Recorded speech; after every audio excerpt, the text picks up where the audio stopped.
Iki Mas apa Mbak ya intinya ki mendukung Pak Prabowo toh, cuman satu video Pak Prabowo ya.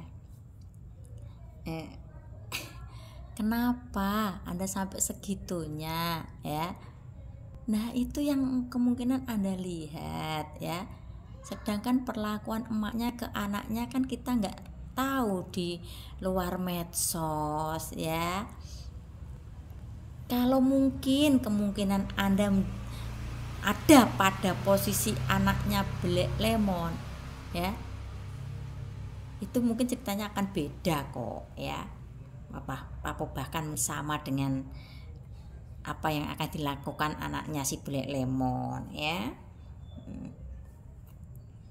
Ingat, anak usia 16 tahun itu sudah bisa berpikir, sudah bisa melihat ya karakter orang-orang di sekitar ya. Apakah Anda tahu semua sisi kehidupan A sampai Y-nya Black Lemon ya, sampai segitunya membelanya.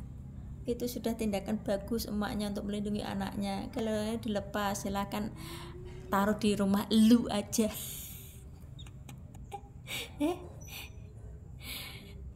Boleh jika ekonomi saya sudah mapan ya, mampu, saya tampung, welcome aja. Karena ekonomi saya lagi pas-pasan ya, single mom juga, masih nyekolahkan satu anak ya, saya akan menolak untuk memperhatikan perkembangan si anak ya. Saya akan tetap melihat, enggak cuman anaknya Black Lemon kok, anak-anak sekitar saya tuh ya ceritanya agak nyombong sidik ya, untuk ya nyombong sidik ya, karena saya sudah berbuat dan melakukan tindakan nyombong sidik. Anak tetangga saya ya punya penyakit kleptomania. Tahu kleptomania? Suka mencuri ya. Di situ juga ada faktor keturunan dari omnya ya. Saya pelajari ya, dulu pernah saya ngomong di sini, saya pelajari ya, meski ngambilnya nggak gede-gede juga sih ya, tapi kan namanya kayak gitu, nanti kalau keenakan kan bisa nominal tambah. Iya, akhirnya terjadi juga ya.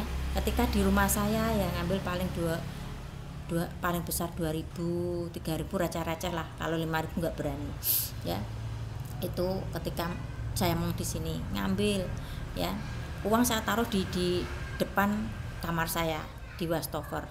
Di situ ketika yang lain mau jajan ngambil, mah aku tadi ngambil uang 2.000 buat jajan, berarti uangku tinggal 3.000. Ada laporan, semua ada laporan ya. Tapi cuman satu anak ini yang nggak laporan. Kok saya iling-iling, tadi uang ada segini kok berkurang banyak. Saya tanya anak saya, yang lain tanya, siapa yang ngambil uang lagi? Enggak mah, aku nggak ngambil, aku kalau ngambil ngomong. Nah, saya curiganya di situ.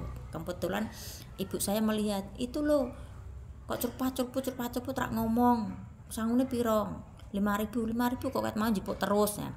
Nah, saya juga di situ nggak langsung percaya dong dengan omongan ibu saya, karena saya belum melihat mata kepala dengan mata saya sendiri ya.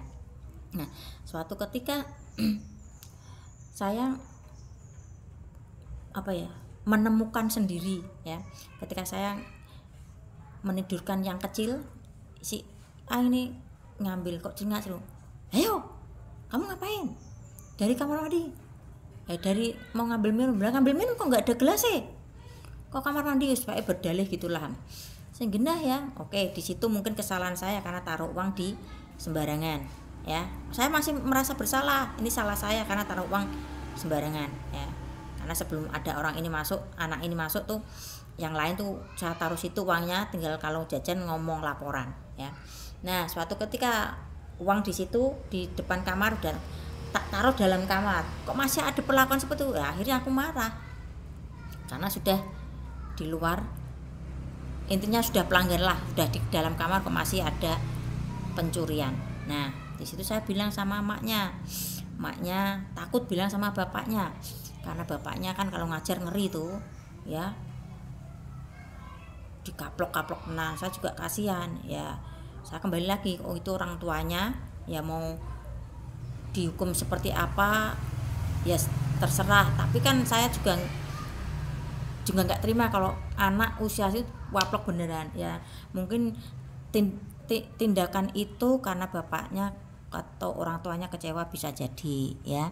Nah oke, setelah keluar dari momongan saya mau keluar kan, karena ibunya tuh sudah kurang mampu membayar biaya momong 2 anak 800, bapaknya kadang kerja kadang tidak. Nah saya dapat laporan dari emaknya, Mbak Lis, anakku kok juga duit nih sekolah malah tambah ya, padahal ninggonmu dulu 2.500-an 100.000 gitu ya, sekarang kok 15.000, 3.000, 20.000 ya. Nah itu dulu sampai sempet bapaknya marah ingin dicabut dari sekolahnya. Saya bilang jangan, selagi masih bisa dipertahankan, pertahankan. Nanti kalau keluar sekolah kan butuh biaya lagi, beli seragam, beli ini, beli itu ya. Saya tahu keadaan ekonomi orang tuanya seperti apa. Saya memohon-mohon ke pihak sekolah, Bu tolong jangan dikeluarkan, Bu tolong jangan dikeluarkan. Saya cerita semua tentang keadaan keluarganya si anak ini ya. Akhirnya kesepakatan saya sama pihak sekolah, yaudah Bu, lah jenengan apa nih, saya tanya saya apanya, saya yang ngomong ya. Lah orang tuanya udah angkat tangan, nggak bisa ngatasi Bu. Saya yang berusaha ya, akhirnya nggak dikeluarkan. Saya ambil kesepakatan ya, di situ tanda tangan. Saya suruh ke anaknya, anak bilang, Mas, meski kelakuan seperti itu saya masih panggil Mas, ini kalau kamu masih ngambil uang temanmu lagi, kamu bisa dikeluarkan dari tempat situ. Maneman kamu udah kelas 4, waktu itu hampir kelas 4, masih kelas 4. Iya Mah, panggil saya kan Mama D. Iya Mah, saya pegang, nanti kalau sampai terulang kamu belum tahu Mama D marahnya seperti apa ya. Itu wes, akhirnya saya suruh pantau maknya. Berarti maknya kalau pagi-pagi pasutnya, gue maling enggak mah, maknya selalu passwordnya pagi-pagi. Kalau saya perhatikan anak ini, kayak anakmu kok ini jajal, ada problem apa, nanti baru tanya problemnya ini ya. Malah saya perhatikan anak sekitar saya ini, anak-anak kecil ya, jangankan hanya Black Lemon ya. Nah di situ ya alhamdulillah ini kelas 6, setiap saya ketemu, piye Mas, wis waras, wis sok Mah, bener ya kamu hampir kelas 6, hampir lulus, nggak usah seperti itu lagi, jangan bikin malu kedua orang tua ya. Bapak ibumu tuh orang kurang mampu ya, jadi tuh kamu jangan seperti itu ya, kasihan ibu sama ayah mamahmu. Saya bilang seperti iya mah ya itu. Dan sekarang alhamdulillah waras. Ketika ya kayak kemarin ya hujan-hujanan kan mutah panas ya, sampai ibunya tuh cuti kerja untuk memeriksakan. Kemarin tuh hujan-hujanan tuh, ini tak poles kepala dikasih ke saya poles anaknya ya, manut sama saya ya. Ini karena saya ngomong seperti ini, saya sudah melakukan tindakan ya. Kembali lagi ya, mungkin ada alasan tersendiri kenapa anak Black Lemon mengambil keputusan seperti itu. Black Lemon aja kalau di depan teman-teman, kalau mau ambil itu silakan, mau dipercepat proses adopsinya ayo, tapi ketika di dalam rumah ini karena dia belum dapat wancinya aja ya, masih seperti itu. Wes paham ya.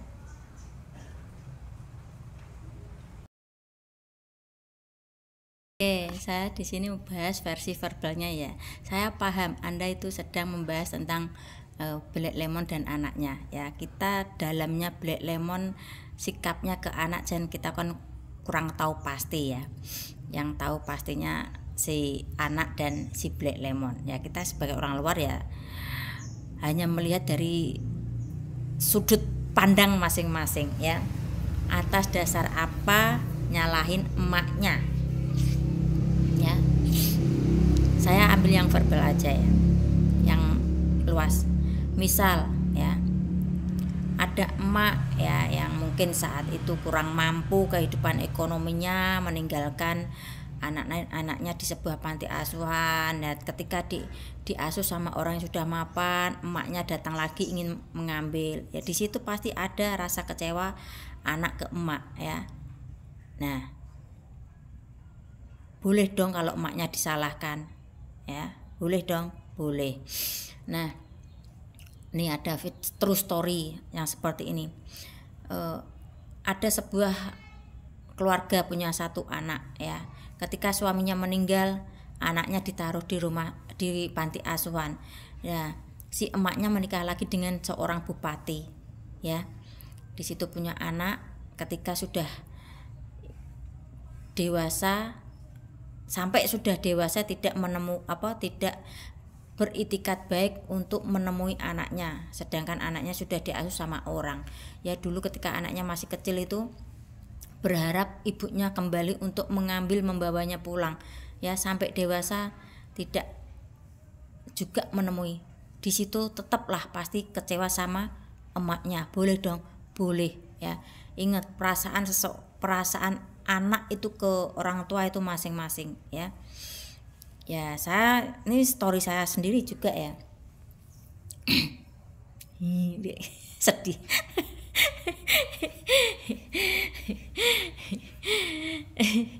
Saya sama ibu saya sendiri, ibu kandung sendiri ya. Saya tuh ya sempat satru juga karena punya problem masa lalu, hilang kepercayaan ke saya. Karena apa?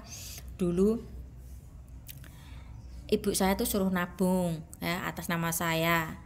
Terus dapatlah 10 juta. Nah, suatu ketika buku tabungan itu saya taruh di dalam jok, lupa saya. Nah, kebetulan uang tabungan itu di jok kan, dibawa bapak saya. Dan kebetulan bensinnya habis, diisi bensin. Nah, dari situlah ketahuan kalau ada tabungan atas nama saya dipaksa. Saya dipaksa mengaku enggak ditanya lah. Ini uang siapa? Ini uang ibu saya. Terus ibu saya juga ditanya, ini uang dari mana? Ya ibu saya itu intinya menyelipkan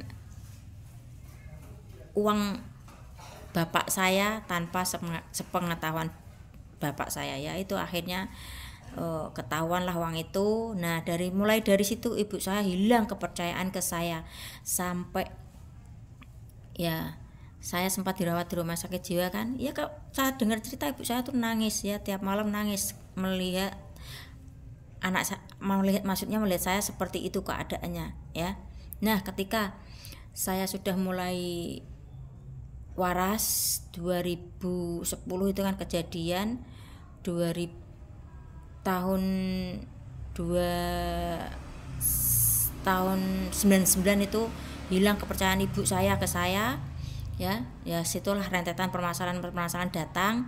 2010 saya dirawat di RSJ. Nah 2003-2004 saya mulai sudah agak waras ya, saya usaha rental. Saya berusaha untuk meyakinkan ibu saya untuk menjadi, oh inilah anakmu perempuan yang dulu sempat hilang kepercayaan ke saya. Saya berusaha untuk memberi kepercayaan lagi ke ibu saya. Itu susah ya dan pola pikir yang beda, pemikiran yang ibu saya dan saya itu nggak bisa disamakan ya, akhirnya terjadi crash. Itu kisah nyata ya. Contoh seperti ini, ketika ibu saya jadi ART ya, saya tuh pengennya saya yang masak, tinggal nanti ibu saya yang pulang tinggal menikmati makanan yang saya masak ya. Itu ibu saya nggak mau. Saya punya pemikiran seperti itu, tapi ibu saya nggak mau. Ibu saya tuh pemikirannya seperti, beliau itu makan lahap kalau hasil tangannya sendiri. Nah dari situlah kita saring selek ya. Terus ya mungkin ya saya sempat ngomong nada tinggi juga. Saya sempat konsultasi sama adik saya tuh ibu tuh maunya seperti ini, kenapa beliau tidak mau mengerti keadaan saya ya. gini. Beliau itu mesti ribut masalah pekerjaan rumah tangga ya. Kalau saya kan santai dulu, nanti kalau mood sudah datang pengen mengerjakan misal cuci piring ya nanti saya kerjakan, bahkan melebihi semua apa yang bisa saya kerjakan. Tapi kalau prinsip ibu saya enggak gitu, santai kalau sudah pekerjaan rumah selesai. Nah inilah srek-srek yang seperti ini yang bisa membuat kita crash. Nah alhamdulillah lah baru 3 tahun ini ya bisa mengerti, bisa diajak komunikasi ya, karena pemikiran orang dulu sama sekarang itu sudah beda. Contoh lagi saya dengan kedua anak saya yang umur 24 sama 16 itu juga sudah beda. Makanya ketika mau ngasih anak perempuan saya itu gimana sih ya, saya harus ngambil sikap seperti ini. Enggak harus si anak harus mengikuti gaya didikan saya, gaya pemikiran saya, enggak bisa saya pastikan itu. Apalagi si Black Lemon sama anaknya ini ya, mungkin kemungkinan anaknya itu sudah bisa menilai karakter emaknya. Dia merasa malu, merasa tidak enak dengan orang-orang yang pernah disentil emaknya, itu pasti ya. Mungkin ada tindakan-tindakan apa yang sehingga membuat anaknya itu merasa jengkel ke emaknya ya, itu sehingga anaknya bisa berbuat senekat itu ya. Enggak semua ya, saya percaya ibu tetaplah ibu, tapi dilihat dulu dari permasalahannya ya. Ya mungkin ada yang bilang kalau nggak punya orang tua ditinggal mati ya hidup kesana kemari nggak jelas, lontang lantung ya. Ya mungkin kalau bagi si anaknya Black Lemon ya mending ditinggal mati orang tua daripada punya orang tua. Kelakuannya seperti itu tuh bikin malu si anak Black Lemon. Kemungkinan ada pemikiran seperti itu ya. Lihat dulu alur ceritanya seperti apa, baru kita bisa menilai ibu itu bagaimana. Ya saya percaya ibu tetaplah ibu adalah orang yang melahirkan kita ya.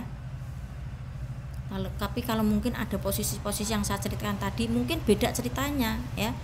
Mungkin saat ini Anda menilai dari anak Black Lemon seperti itu karena Anda ada di posisi seperti ini. Mungkin beda cerita kalau Anda pernah ada di posisi anak Black Lemon ya, yang kita nggak tahu ya.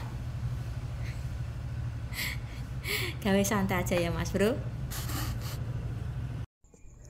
Oke Ibu ya. Oke, silakan baca komenannya ya.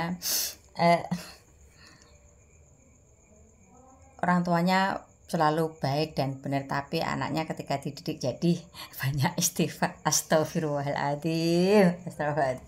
Ya gini Bu, ini menurut saya ya, saya sudah bereksperimen pada beberapa anak ya, usia ya dari tingkat balita sampai yang dewasa, laki-laki maupun perempuan ya. Anak zaman sekarang itu ya, untuk mungkin yang ibu omongkan ini mungkin bapaknya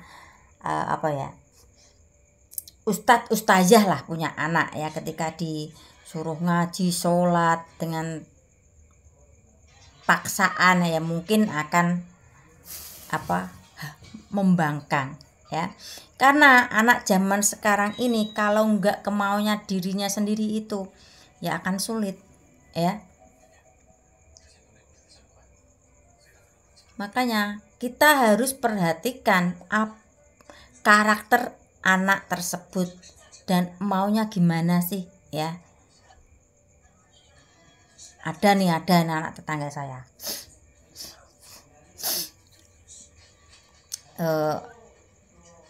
anaknya sekolah itu selalu ditukari anak yang lain, entah karena kurang pergaulan atau dari segi ngomongnya ya. Akhirnya saya sama ibunya itu dipondoke, sama orang tua dipondoke, karena di sisi lain di rumah itu bikin jengkel emaknya karena emaknya lagi sibuk mencari uang, terus anaknya susah diatur, akhirnya dipondoke. Nah dipondoke di situ ya dipondok manut dengan wajah ya agak terkekang gitu ya, intinya wajah terintimidasi Nah, di suatu ketika mondok itu anaknya tangannya dibakar sama teman sekamarnya. Itu pun pihak yang pihak pondoknya itu tidak mengetahui. Ya, ini diketahui ketika adiknya ikut, ya cuman ngaji 2 hari lah, Sabtu sama Minggu ketahuan, akhirnya dibawa pulang. Ya disinilah ya usaha-usaha orang tua itu, ya maunya tentunya yang terbaik bagi anak, tapi juga ingat anak zaman sekarang itu ya harap dimengerti, harap dipahami maunya apa sih, maunya gimana sih ya. Nggak harus mengikuti apa yang kita inginkan, apa yang sedang kita ajarkan, enggak ya. Anak-anak zaman sekarang itu enggak seperti anak zaman dulu ya. Anak-anak sekarang itu banyak lebih yang cerdas, smart, karena asupan gizinya mumpuni daripada kita orang-orang yang zaman dulu ya.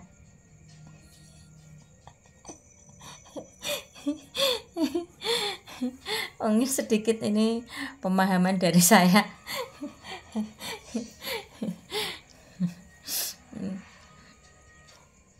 Intinya apa itu? Ada paribasa kacang tidak ninggal lanjaran ya. Kalau dulu maknya seperti itu, anak nggak akan beda jauh dengan seperti emaknya. Ya mungkin yang kalian lihat itu saat-saat ini ya. Black Lemon memperjuangkan anaknya mati-matian ya. Dari storynya kan kalau melihat sesaatnya sedih, 3 anak 3 bapak seolah-olah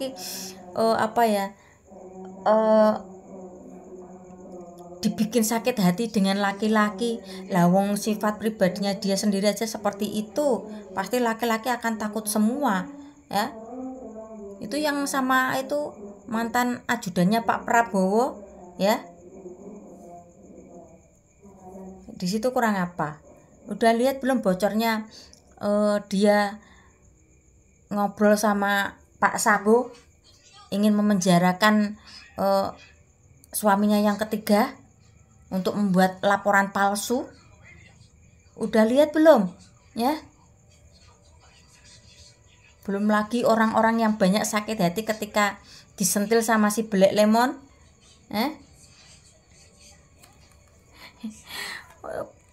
Menurut saya belum dapat wancinya aja tuh orang ya.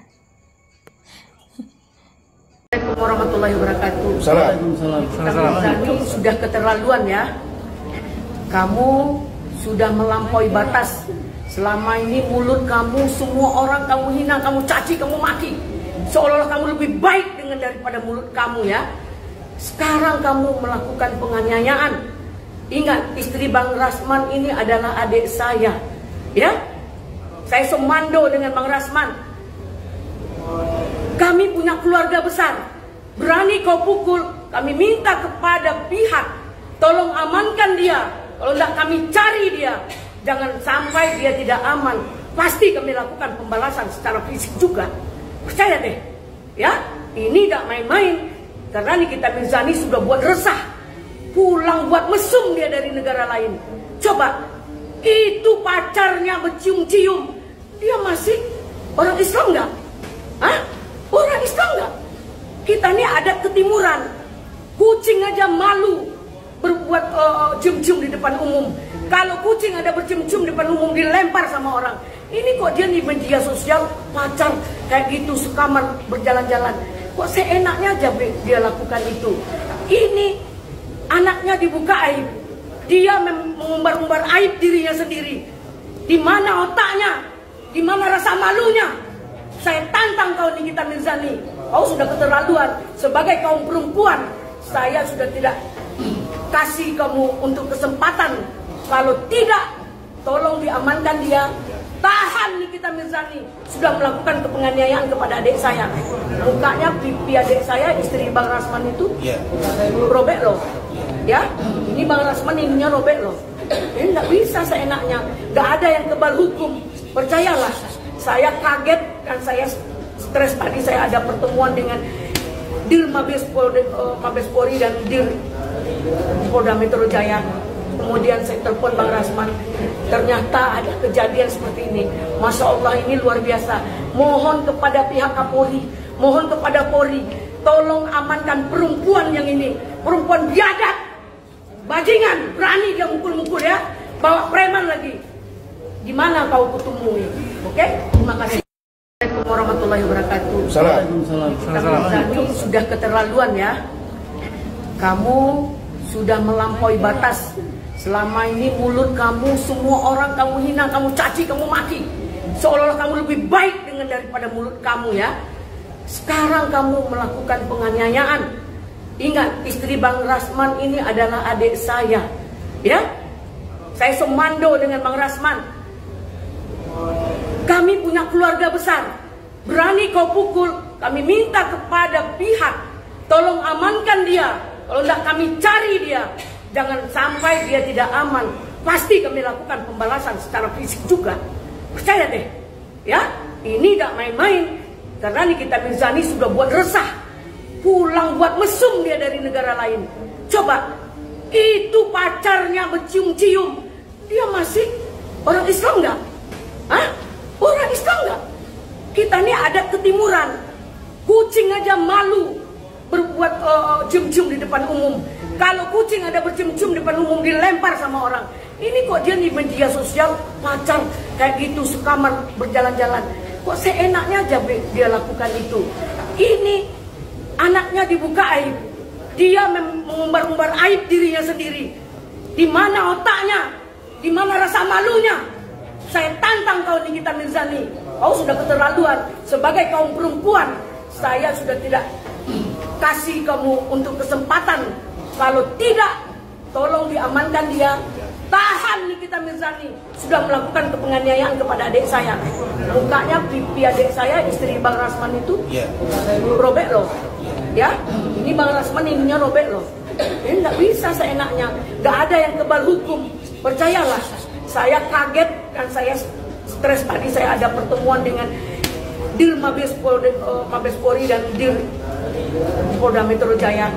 Kemudian saya telepon Bang Rasman, ternyata ada kejadian seperti ini. Masya Allah, ini luar biasa. Mohon kepada pihak Kapolri, mohon kepada Polri, tolong amankan perempuan yang ini. Perempuan biadab, bajingan, berani dia mukul-mukul ya, bawa preman lagi. Gimana kau ketemu? Oke, terima kasih. Jeng, sini. Yuk ngerumpi sama saya. Terus saya buka sedikit tentang saya ya. Saya tuh nggak beda tipis sama si Black Lemon ya. Black Lemon 3 anak 3 bapak, sedangkan gua 2 anak 2 bapak ya. Dia bisa mencapai di titik sukses itu ya.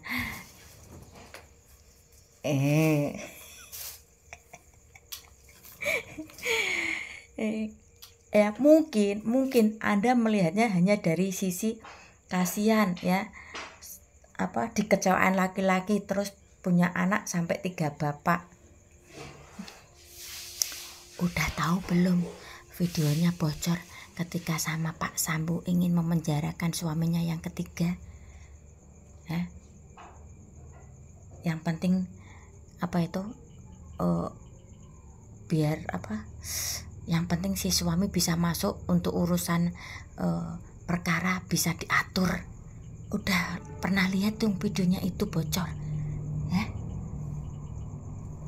Kasus Mbak Widya pernah bongkar cangcut merah alias sempak merah ya, itu heboh loh, heboh ya. Dan kata Billy nih ya, dia pernah sama Marc Marquez. Sampean tahu nggak Marc Marquez siapa? Pembalap. Kata Billy, ketika di kolam renang ya, Black Lemon sama Marc Marquez berduaan, terdengar bunyi suara blebub atau enggak kayak pitbox gitu loh. Ada kegiatan apakah antara laki-laki dan perempuan di dalam kolam renang sampai terdengar bunyi seperti itu?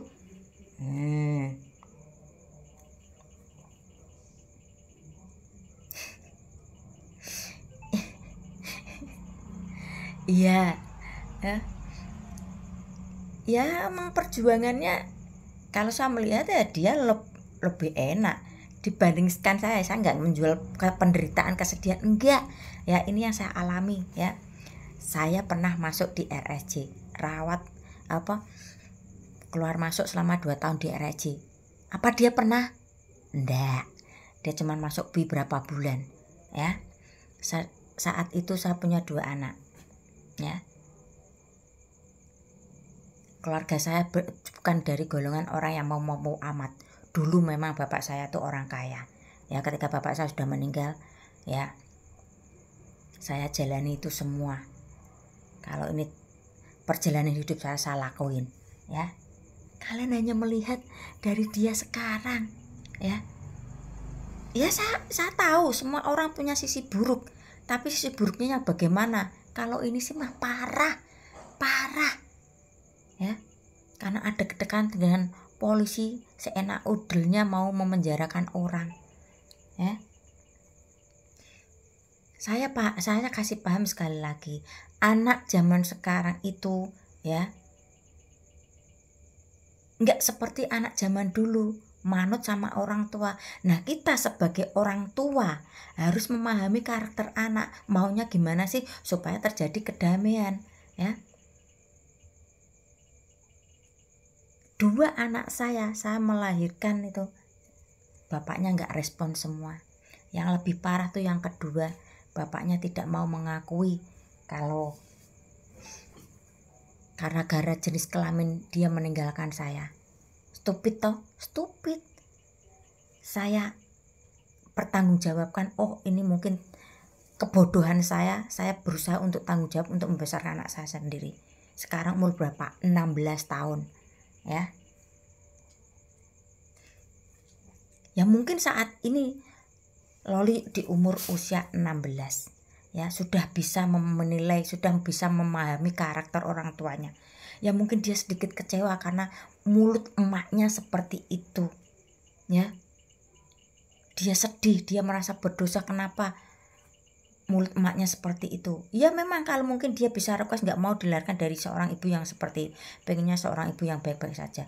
Saya bilang sekali lagi, ibu tetaplah ibu, tapi jikalau kelakuan emaknya seperti itu, ya harus mau dong dikritik, harus mau dong berintrospeksi diri ya. Jangan seolah-olah selalu benar, selalu hebat, seolah terlihat swanger. Ingat, suatu saat dapat wancinya, istilah Jawanya, pasti ada masanya. Mungkin saat ini lagi di atas, suatu saat juga akan jatuh ya. Anda berkomentar ini, apakah Anda pernah seperti yang saya lakukan? Tentu belum toh. Makanya kalau komentar, dikenali dulu siapa yang Anda komentari ya. Sekarang aja ini pekerjaan saya apa? Ngomong. Kalau saya mau gini, pasti kehidupan saya nggak akan seperti ini ya. Atau goyang bang jago dengan mungkin kehidupan saya nggak akan seperti ini ya. Saya nikmati kehidupan ini, saya terima takdir Tuhan yang diberikan kepada saya ya.